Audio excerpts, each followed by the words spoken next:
Apologetics at Talbot School of Theology, and I'm here with a guest that I have been looking forward to having on the show for a long time. You are going to want to tune in and pay careful attention because my guest, Jeanne Bishop, has written a book called Grace from the Rubble. And to be honest with you, it's one of the most powerful stories of reconciliation that I have heard in a long time between two fathers who experienced pain. One, the father of Timothy McVeigh, the Oklahoma City bombing, and the other father of one of the girls, Julie Welch, who actually was a victim, experiencing reconciliation together. And we're going to unpack that story today. But first, if you are new to the channel, make sure that you push subscribe because we are releasing a bunch of new interviews with people like Os Guinness and people like Stephen Meyer and some videos in partnership with Biola Apologetics. We want to train and equip you to lovingly defend your faith. Well, Jeanne, first off, thanks so much for taking your time to come on and join us today. Such a pleasure to be here. Thank you so much for having me. Yeah, well, this is a heart-wrenching and powerful story. So in some ways, we're just going to jump right in because I have so many questions for you that I want to ask as we work through your book. But before we get to the story of these two fathers who went down this road of reconciliation together, you have a very personal story. Your own story of tragedy and loss and how it played a role in you writing this book. Would you be willing to share that story with us? Sure. So 30 years ago, this past April 7th, 1990, my younger sister Nancy, who was age 25, was murdered in her home. She was shot to death along with her husband, Richard, who was only 29 years old. And the tragedy was compounded by the fact that Nancy was pregnant, 3 months pregnant with what would have been their first child. So my parents' first grandchild, my first little niece or nephew. And for 6 months, no one knew who would kill this happy young couple who had everything to live for and no enemies. And we were shocked to find that it was this 16-year-old boy who lived only a few blocks away. Oh, my goodness. He was convicted and sentenced to life. And for years, I went through my days just having forgiven him, but never telling him that. It was really for God and for Nancy and for me just to unchain myself from him. But finally, God really convicted me to reach out to him in true forgiveness and reconciliation with him. And I went to visit him in prison, and I'm visiting him still. Oh, you're still visiting him today. Walk me through how you first came to the decision and you shared with him and reached out to him, kind of what that was like and what he said back to you. Well, I had this idea that I could just say, I forgive you, and just wipe my hands of him. And then this Southern Baptist author, pastor, academic named Randall O'Brien wrote a chapter that really provoked me. He said that no Christian man or woman is relieved of the obligation to work to reconcile with those who've wronged them. And when I called him up, just kind of demanding of him, what would this even look like? To reconcile with someone who's this remorseless killer. And he said it would look like Jesus on the cross. Wow. And that's when I just was thunderstruck because I thought, number one, I call myself a Christian and I'd never once prayed for this young man as Jesus prayed from the cross for the people who were in the very act of taking his life. So that really led me to go to that prison, meet with David. David Bureau is the name of the young man. And it's incredibly healing to have that moment where you can say, I forgive you, and someone says, I'm so sorry. And you have that human-to-human connection as both beloved children of God and both sinners, right? Will you describe the way you write it in the book, and you shared with us when we interviewed you for the Think Biblically podcast, how your sister responded when they were shot? It was so moving. The last thing that she did I thought was powerful. And then we'll move on to the story in your book. Yeah, I think that the killer thought he'd silenced her forever when he shot her twice in her pregnant side and abdomen and fled. The coroner said she lived about 10 minutes after that. And in those 10 minutes, she dragged herself by her elbows, because she was too weak to stand, across this concrete floor in the basement where her husband's body lay already dead. And before she died, she dipped her finger in her own blood and drew the shape of a heart and the letter U on the floor next to him. Love you. And to me, that was her benediction on this world, not just her love for him, because she adored him and she wanted to raise a family and grow old with him. but I think it was also her love letter to this world she was leaving. Jeanne, this is what I loved about your book, is that really at the heart of what you're saying is that hatred and evil does not have the last word. Love does. So let's shift over. Now we understand why you have this personal investment in this story and why it really motivated you to be a part of this redemption. But we probably have some students watching this now and or later who may not remember it's been 25 years since the Oklahoma City bombing, which is the greatest domestic act of terrorism on American soil. And maybe some people just haven't thought about it for years that remember it happening in 1995. Can you remind us what happened and just kind of the terror that broke forth that day in April 25 years ago? Yeah, April 19th, a Wednesday morning, beautiful sunny day. People were driving to work. The mayor's annual prayer breakfast had just gotten out at 8:30 that morning. And at 9 o'clock, an angry young man named Timothy McVeigh drove a rented Ryder truck packed full of explosives up to a kind of a loading area next to the downtown Alfred P. Murrah Federal Building. And he set off the truck bomb. It killed 168 people, including 19 children. There was a daycare on the second floor, and 15 children out of the 21 in the daycare died, and another 4 children died in other parts of the building. And it absolutely stunned Oklahoma City, the nation, and the world. This just act of hate and destruction in this heartland city that had done nothing to deserve such evil inflicted on it. Now, you described growing up in Oklahoma City. What was this city like? Like, you might think someone would try to bomb New York or Chicago or LA. Oklahoma City is not the kind of place you'd expect. What was it like in the 80s and into the 90s for people that lived there? We moved there when I was little, and our whole neighborhood just welcomed us. It's this kind of prairie settler tradition where, you know, if the fire consumed your barn, all the neighbors would gather and rebuild your barn. Or if you got sick, they'd come and plow your fields, right? So if someone got sick in my neighborhood, everybody'd be over with a casserole and then offer to drive you to school in your carpool. It was a place of faith. I just remember all my childhood going to church every Sunday, youth group every Wednesday night, having faith be part of the Episcopal school that I went to. I started with chapel every morning, and also a real love of country, a love of this land that we live in. It's a beautiful depiction of a city that is still, in some ways, I think, recovering from this tragedy. Let's jump in and look at some of the key characters that are involved in this. So one was Julie Welch, one of the victims who was killed in this, and her father, Bud Welch, who's one of the people that is involved of this reconciliation story that we're working our way towards. Tell us a little bit about Julie and then about Bud, and let's look at their relationship together. So Julie shouldn't have even been born in the first place. She was born premature, about 1.5 pounds, and she was born barely able to breathe. She had this thing called hyaline membrane. And that, if people may remember that John F. Kennedy, when he was president, and his wife Jacqueline Kennedy had a third child, Patrick, who died almost, right away after birth. And that's what he had. It's an underdevelopment of the lungs, so you can't breathe. And Julie only had about a 10% chance to live, but she survived. She was Bud's only daughter. She was the youngest child. This is his baby, right? When she went to college at Marquette University, he called her every single day on the phone to make sure that she was okay. They were very close.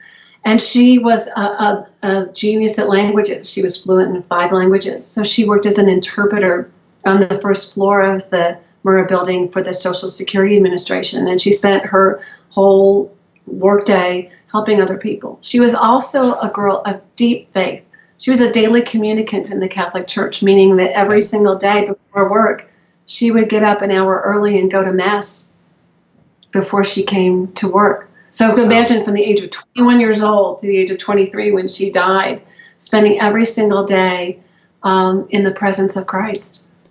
So she's a person of faith, had a wonderful relationship with her father, called every single day, you wrote in the book, sometimes even just 30 seconds to see how she's doing, because this was his only daughter. Now tell us about Bud Welch, who he was and what he's like. So Bud grew up on a dairy farm in Shawnee, Oklahoma. He comes from this big Irish Catholic family. His Irish ancestors came over after the famine in Ireland to kind of find a new life. And they participated in these land runs that just a stampede of settlers coming into opened up territory in the what would become the state of Oklahoma, and started this farm. Bud was one of 8 children growing up on this farm. And so they worked hard from sunup to sunset. Again, people of deep faith, went to Catholic schools all the way through high school. And then just a working man after that. He ran a gas station in Oklahoma City at the time Julie died. So it sounds like he had already experienced some pain and suffering before this. He had the loss of a child, had gone through a divorce, but nothing could have prepared him for the kind of tragedy he experienced April 19th, 1995, with the loss of his only daughter. Sounds like that's really how it was for him.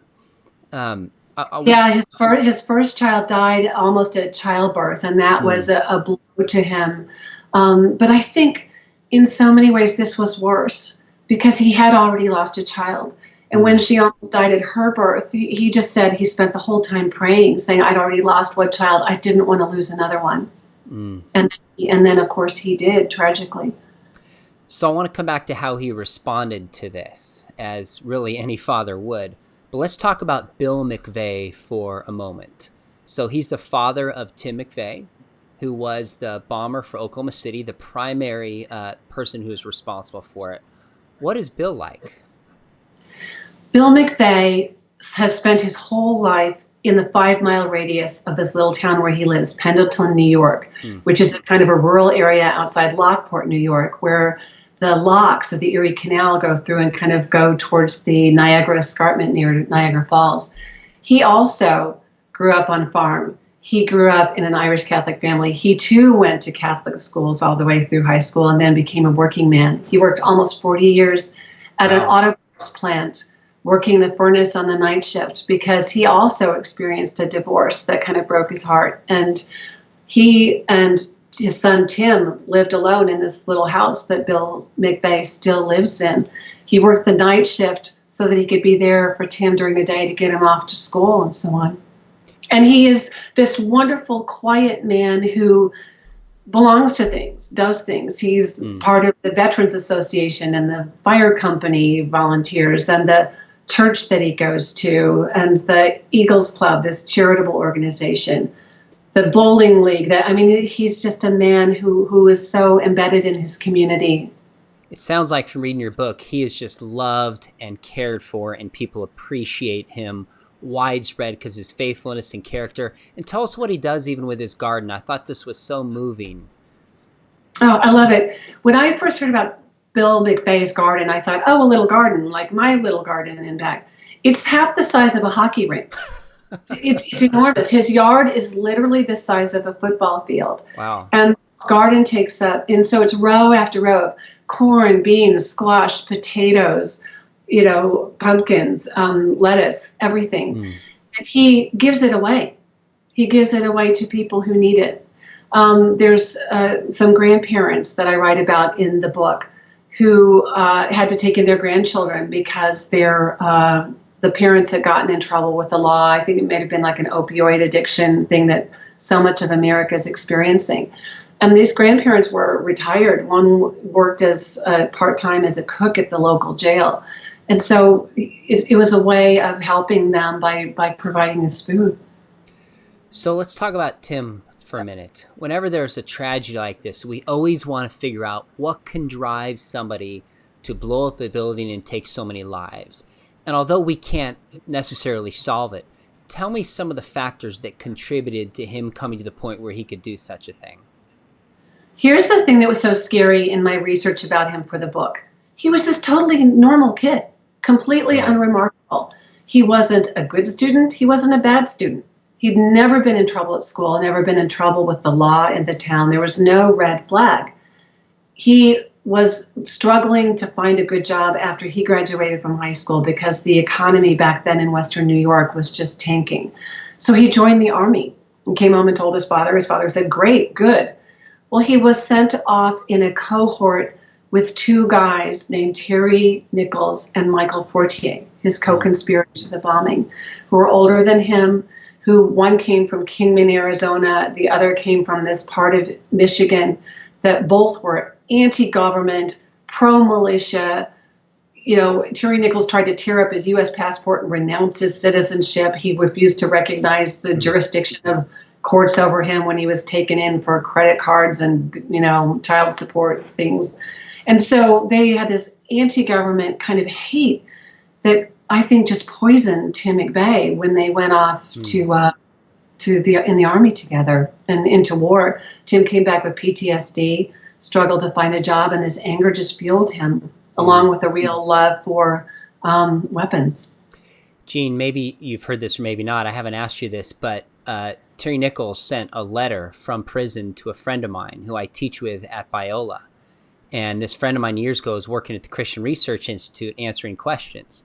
And Terry Nichols got a book that he had written on the sovereignty of God, wrote him a letter personally and said, I read this, want you to know that I've essentially repented from what I've done, and I believe in God. Thank you. Your book helped me. So Terry Nichols took a very different route than obviously Tim McVeigh did, at least according to that letter that he sent. My friend still has the letter at his house. It's really, really powerful. I'm so glad to hear that.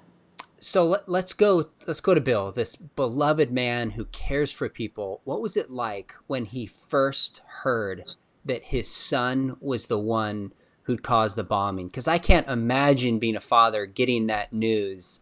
I don't even know that I could comprehend how I'd respond. How did Bill respond to that?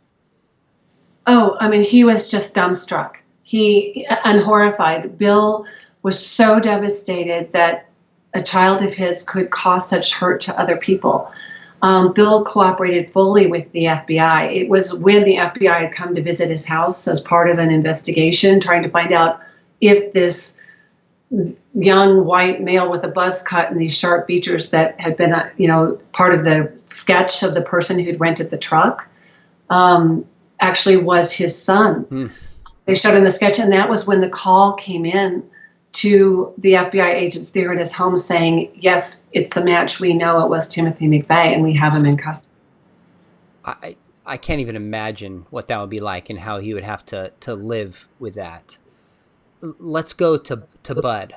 How did he respond when he heard that obviously the bombing took place, lives were lost, but when he found out his only daughter was gone, how did he respond initially and for the next few months, for a season in his life? So Julie was killed in the bombing on a Wednesday, but her body wasn't found in all the rubble until Saturday. Okay. So the day after Bill McVeigh finds out his son is the guy, they flew Bill McVeigh into Oklahoma City on that Saturday, the very day that Bud's told that his only daughter is dead. And so when Tim McVeigh was transported from state custody in Oklahoma into federal custody, people who are old enough may remember this moment when this skinny guy in an orange jumpsuit is being brought out in handcuffs into the sun.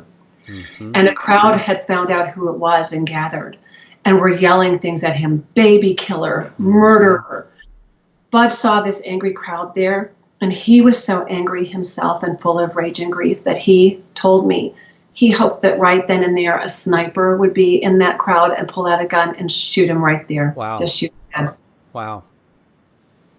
Now he descended for a season in his life into just loneliness and depression, and talk about that season a little bit for him, which any parent could absolutely understand. The ruins of the Murrah building, until the building was imploded, were just surrounded by this cyclone fence. And he would go down there to that site obsessively every day. Every night he's drinking. Every day he's smoking 4 packs of cigarettes a day.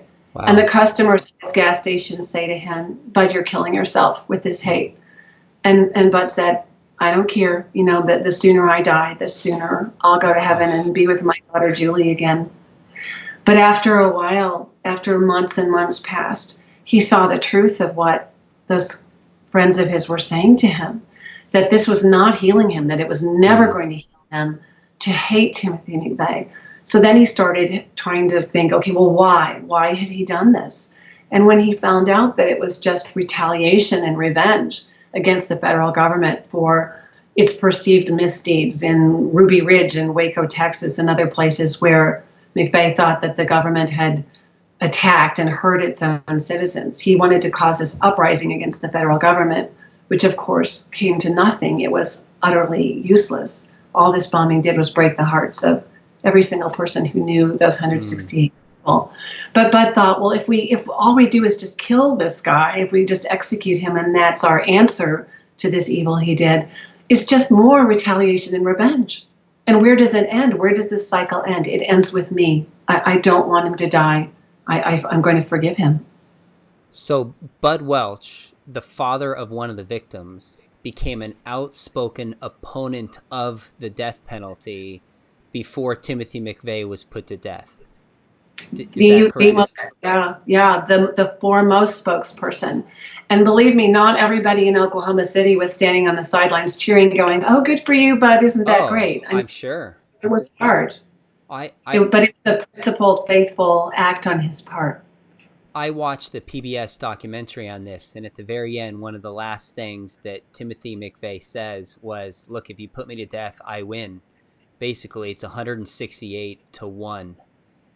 And I watched that with my son last night, and he said, "Oh my word. I can't believe he said that." Those are the last words. He went to his grave, as far as we know, holding on to that hatred. Now, now that's not the end of the story. So we see Bud, we see his pain, we see Bill, but you got kind of dragged in, so to speak, into the story where the two of them end up meeting and reconciling. Can you tell us how you got involved with Bill and Bud and then eventually ended up writing this book, which I just love, Grace from the Rubble, which I've been just kind of devouring the last couple of days. So how did you get involved in this story? I met Bud Welch after his daughter. So my sister Nancy was killed in April 1990. 5 years later to the month, Bud's daughter Julie was killed.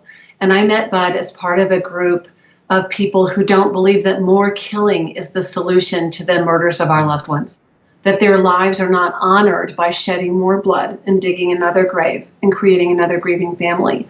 And so I went on a couple of speaking tours with Bud in Japan, in Mongolia. And in a situation like that, where you're going to place after place, I got to hear Bud tell this story of his daughter. And that's mostly what he would talk about, just first how wonderful Julie was and what a beautiful, precious jewel she was in this world.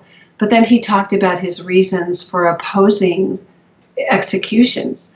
So I learned about the story, about how when he wasn't able to meet with Timothy McVeigh, before Tim was executed, after he was under a sentence of death, but before the execution, that's the moment that Bud reached out to Tim's father, Bill McVeigh, traveled all the way to Buffalo, New York, to Pendleton, to see Bill in his home, to walk with him in that garden and tell him those words of grace and compassion and empathy, father to father. So let's unpack this story a little bit. This is before Facebook, Twitter, social media.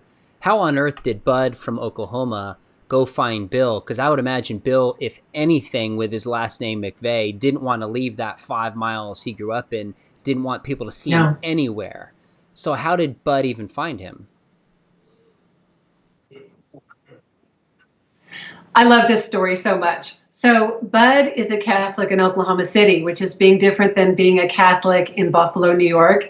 It's kind of a smaller group of people.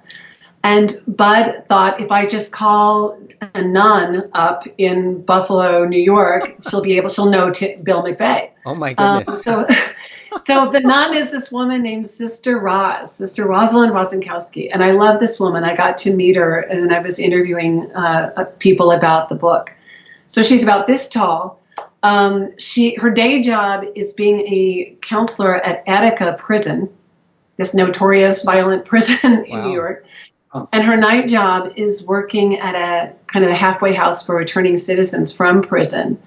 A job so dangerous, her colleague, Sister Donna, was murdered there years ago by one, and then they were trying to help. So this is this tiny, tough little nun. And And so when Bud asked her about, is there a way you can put me together with Bill McVeigh? She said, I'll try. So the first thing she did as a good Catholic was reach out to the parish that she knew Bill would have lived in. And the priest at the time was a man named Father Belzer. And as the Holy Spirit would have it, Father Belzer's sister happened to have been Bill McVeigh's next door neighbor. Okay. So she arranged the meeting between the two of them. She drove Bud out to the home and dropped him off there. And the two men had hours together where they were able to talk and share their grief and find all this common ground that they had. Okay, so let's paint this picture a little bit. And I see comments, Jerry from Kentucky. One of my students is on here, by the way. If you have questions, we will come to the questions at the end, just so we can keep working through the story as it flows. So if you have any, feel free to post them on here. Any questions for Jeanne? But we're going to keep moving with the story. So I can imagine Bill's at home, Bud is pulling up, and I mean, given what they've lost, not knowing what to expect, paint this picture for us of their anxieties or their worries, how they found common ground and started this reconciliation. Yeah, first of all, both of them were just terrified. It was really hard for Bud to walk through the door of this home where his daughter's murderer had lived. That a threshold he would have crossed 1,000 times. Bill was very nervous because he knew that his son had done this terrible thing to Bud's daughter, and that is such a weight for him to carry. So when Bud, and also Bill McVeigh is just a painfully shy man, except for the small community that knows him so well, that have known him since he was in kindergarten. And so the first thing that Bill said when he stepped out when Bud knocked on the door is, I got to tell you, I don't talk a lot. I'm pretty shy. And Bud cracked a joke and said, that's okay, because I talk too much. And it really is true. I can tell you, Bud is the most delightful person to talk to, but your conversation will start one place and it'll meander like a path through a prairie. It just goes. But Bud was so conscious that Bill would be worried. And so to kind of break the ice, Bud said, I heard you have this beautiful garden out back. Do you mind if I see it? And that's where they spent their time walking, when finally in the garden, Bud looked up and Bill said, Bud, can you cry? So Bill McVeigh saying, I have had so much to cry about these last couple of years since my son was arrested for this crime. And I just can't cry. And Bud said, yes, I can cry. Then they went and sat down at Bill McVeigh's kitchen table. And there's a picture up on the wall. And Bud started looking at it and realized that it was the young Timothy McVeigh. It was his high school graduation picture. Like any other you'd see, this smiling face and the nice shirts and, the hair all combed and everything. And Bud said the most compassionate human thing he could think of, which is, wow, God, what a good looking kid. Wow. And that's when Bill McVeigh cried at last, hung his head. So he had been holding it in for years, and having the father of one of the victims of the life his son had taken showing grace to him is what enabled him to cry again. Yeah. What's their relationship like now? Is this a one-time meeting thing? Does it continue? Oh, it definitely continued. Bud left that day also crying. He said that he cried so hard in the car that picked him up to take him back that he couldn't see out the windshield. Because he said, I lost Julie and he was going to lose Tim. And I know what that feels like. It's the most terrible thing in the world. And just knowing that this kind man was going to have to go through this. So in those weeks leading up to the execution of Timothy McVeigh, Bud was calling Bill all the time, just checking on him. And as someone who's lost a loved one to murder, to a deliberate killing, I'm so glad that I didn't know ahead of time the date and the time and the manner by which my loved one would die. But imagine being a father and knowing that for your child, that on this date, at this time, and in this manner, my child is going to die.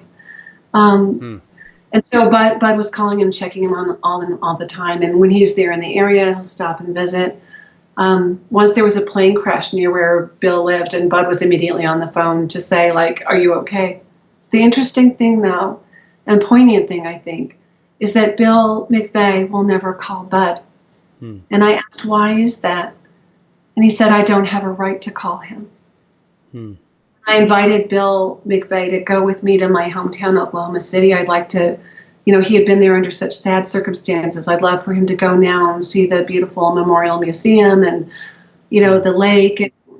And he immediately said, absolutely not. And again, he said, I don't have a right to go there. How do you think Bill McVeigh would be accepted if he went to Oklahoma City? I know there'd be a few people on the fringes, but what do you think would happen if he went? I was contacted by a journalist when she heard about my book, Grace from the Rubble, and about, the kind of coinciding with this anniversary. And she was doing this special coverage for her TV station, interviewing survivors of the victims. And she said, Jeanne, you need to tell Bill McVeigh, there is so much sympathy and nothing but love for the father of the young man who did this. Nobody blames him. Nobody is angry at him. They are all just so sorrowful for him. Yeah, that grace is just powerful that would be portrayed to him. Wow. Have any other families, victims reached out to Bill to reconcile or to hear his story or connect with him? Someone did, just one other person did. Haven't kept in touch with that person. It really wasn't to reconcile or forgive or anything. She really seemed to want more information that she thought Bill might have about, there was this conspiracy theory that maybe Timothy McVeigh hadn't set off this bomb alone, which he did. He drove the truck by himself. He lit the fuses by himself. No one else was there to help them. It was his idea. He had a little bit of help from Fortier and much more help just constructing the bomb from Terry Nichols. But it was he himself who did that act. And it really was kind of about that.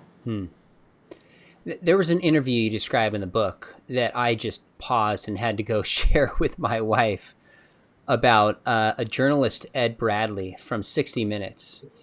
And he asked relatives of people slain in the Oklahoma City bombing what they would say to Tim right before his execution. Will you describe what some of those responses are and then what Bud's response was? Because frankly, when I read Bud's, I just paused and thought, do I have the character and grace to say what he said? Yeah, the first two people that Ed Bradley asked that question about, like, what would you say? What would you want to say to Timothy McVeigh? And the first was a man who seemed very angry and just said, I'd say, why don't you be a man, and, Tim, and tell us, why did you do this? The second one was this woman. I believe she had lost some grandchildren in the day. And she said, I just would beg him on my knees, like, tell us who else was involved in this. So kind of that conspiracy theory thing. And then Ed Bradley, turned to Bud, and Bradley kind of took all that in kind of impassively. Bud said, I'd want to sit down with Tim and I'd show him a picture of Julie, my daughter. And I'd say to him, if you all grew up in the same neighborhood together, you're about the same age, you probably would have been buddies. And I'd want to put a human face on one of the 168 that he killed. And I want so much for him to ask for forgiveness before he dies. And Ed Bradley seemed absolutely stunned by that answer, that what he wanted wasn't revenge or, more information, that what he really wanted was for this killer to have some understanding of what he took, the enormity of what he took, and also to hear these words of forgiveness.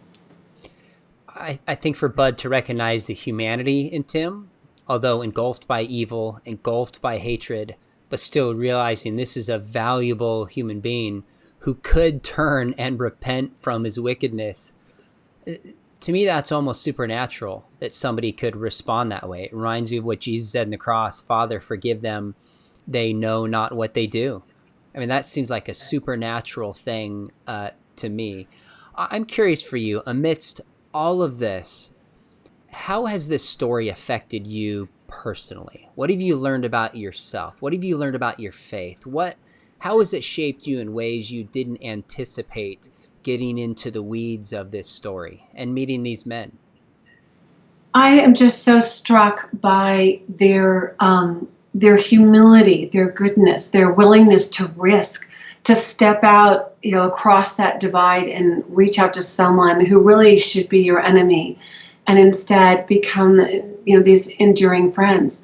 It's so inspiring to me that instead of just wallowing in the hatred, in the aftermath of such evil, that they really chose to redeem and transform it in this way. And that tells me that nothing is impossible for God. No human heart is beyond God's power to touch.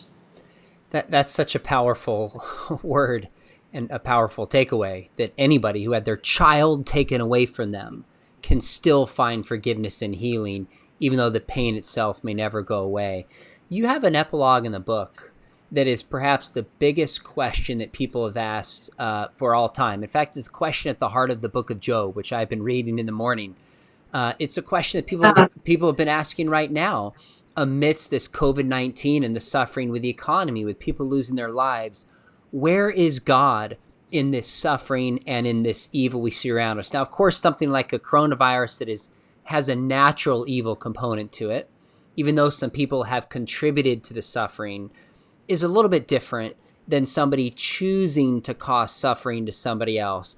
But nevertheless, it's the same bigger question. Why is the world so broken? And where is God in our suffering? So how do you respond to the person in light of the evil that you've seen and the grace in these men who say, I can't believe in a God who's good when I see so much needless evil and suffering around me? Yeah, when Nancy was murdered, that was my big question.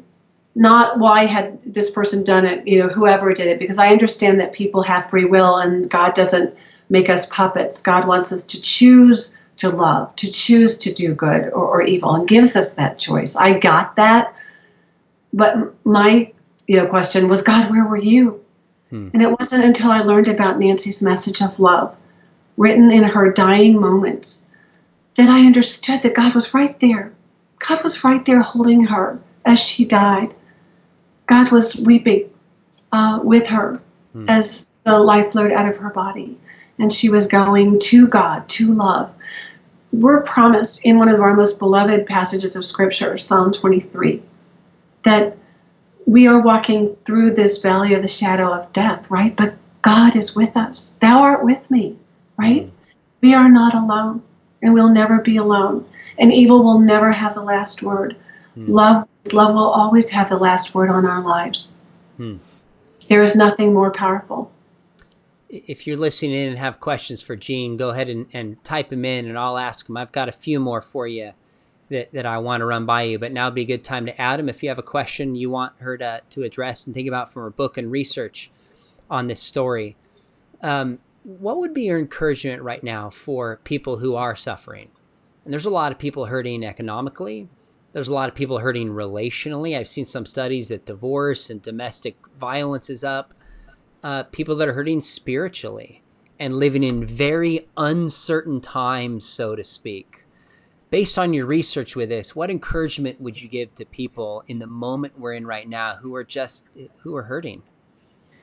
Oh, I know there's so much hurt out there. I mean, you hear about it every day of people who are not allowed to be with their loved ones in the hospital in their last moments as they're dying. Our frontline healthcare workers who have to hold up a phone or a tablet or something so that people can say their last words, and then have to see that person die and just be confronted with the heartbreak. I mean, just even a young man I saw graduating from the Air Force Academy on the news. He was the first of his family to go to college. And his family couldn't be there. That was his dream. And he was choking back tears, this tough guy, in his uniform, choking back tears. I know there's heartbreak on so many levels. And the only word of encouragement I can give is that, when Nancy was murdered, I'm sure I felt exactly as Bud Welch must have felt, that this darkness is forever. I'll never emerge from this. I'll never be happy again. I'll never recover from this. And that is almost kind of has the last word on our life and our faith. And that's not the case.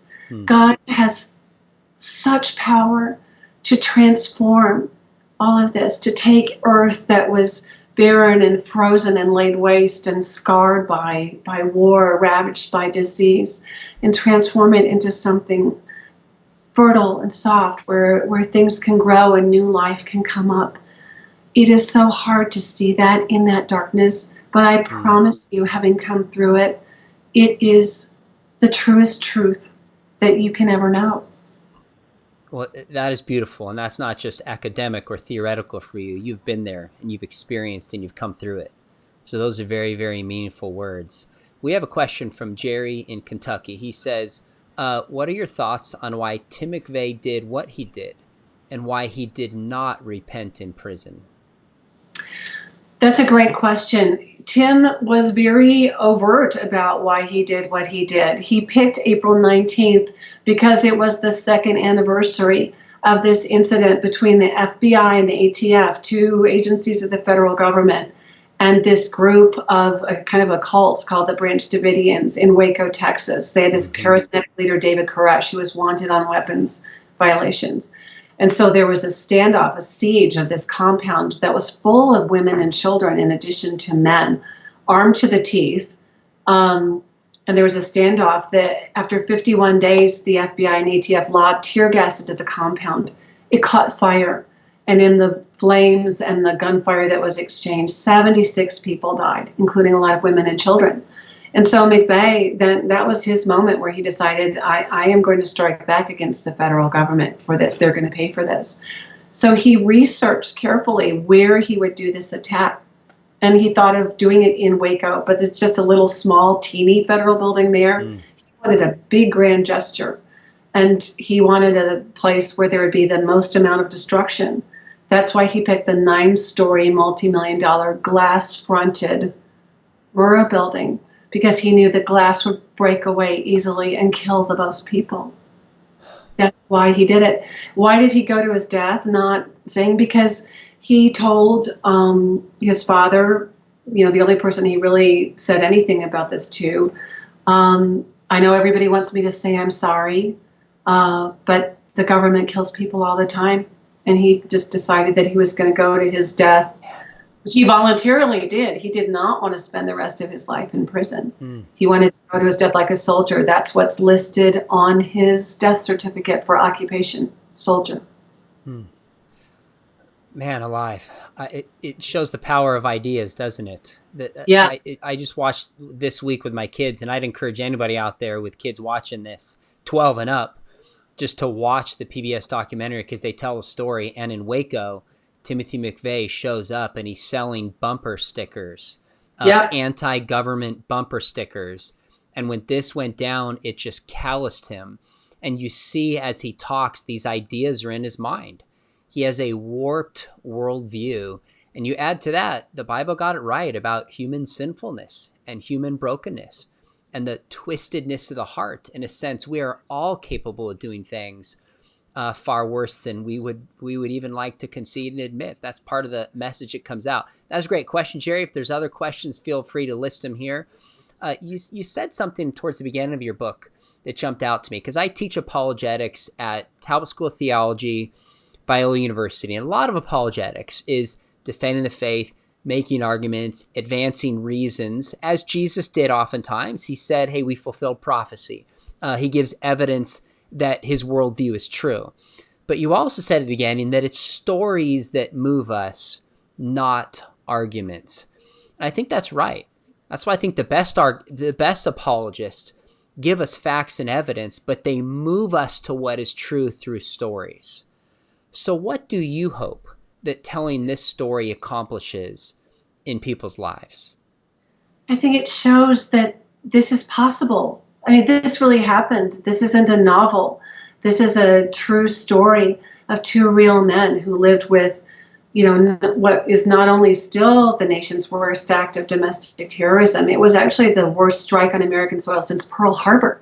If you can imagine that, more than 50 years went by. Wow. Before there was this loss of life by anyone in one deliberate incident. And so I think that's what it shows. That's a powerful story. I read in your book that some of the firemen who came from New York to help with the wreckage ended up losing their lives in 9/11 just 6 years later, some of the very firemen. And that just paused me in my tracks. Well, your book is really, really fantastic. And I hope our listeners and viewers now and those who watch this later online will pick up a copy. It's well written. It's researched. It's interesting. You don't shy back on some of the tragedy that's a part of the story, but it's a very, very hopeful book that I think especially right now. And to me, one of the things I took away, and I'd love to know what you think about this, is it's really, and tell me if I got this right or not. In a sense, you don't say this explicitly, but you're telling these different stories in this book, really asking us as we read it, who do we identify with? Do we identify with somebody like Timothy McVeigh, who's hardened and who's going to live out hate in his life? Or somebody like Bud Welch or Bill McVeigh, who's going to choose the path of reconciliation and love? Because we all have to choose a path. And it reminded me, I was preaching just shortly before the quarantine started on a passage in Matthew comparing Judas with Peter. They both had a kind of betrayal of Jesus, but Judas lives in the hate and regret, goes out and takes his life. Peter is the one who gets reconciled. Now, clearly, most of us are not going to go to the lengths of what Timothy McVeigh did. But the question is, do we hold on to bitterness? Do we hold on to hate? Even in the small things, are we willing to set that aside and seek reconciliation? If Bud Welch can do it and Bill McVeigh can, then none of us have any excuse to not seek reconciliation with other people. That's what I walked away with. Did I get it? Would you add anything with that? Would you tweak it? Tell me what all you I would think. add is amen. Amen. Well, that'll be a good word to end with. Jerry says, I see the compassion in your eyes and your voice is peaceful. I see Jesus in her. So I want to thank you a ton for coming on the show. Thanks for writing the book. Again, I will encourage our viewers to pick up a copy of Grace from the Rubble and read it, share it with somebody. It's such a beautiful, wonderful, wonderful book. Before I let you go, for our listeners, again, if you've enjoyed this, number one, if you give a little thumbs up, helps with the rating so other people can see this. Second, if you've enjoyed this, would you consider sharing it with a friend? Someone who's a Christian, somebody who's not a Christian, maybe somebody who's into history, so they can hear this story. It really needs to get out and be told. And if you want to hear more about other interviews we have coming up, make sure you push the subscription button. And if you've ever thought about studying apologetics formally, we would love to have you come study with me at Biola University. We have an apologetics program and would be thrilled if you came and studied with us. So, Jeanne, thanks for coming on so much. Hang on for a minute when we're done, if you don't mind. And to our listeners and our viewers, thank you for coming on and enjoying this with us. God bless. Thank you.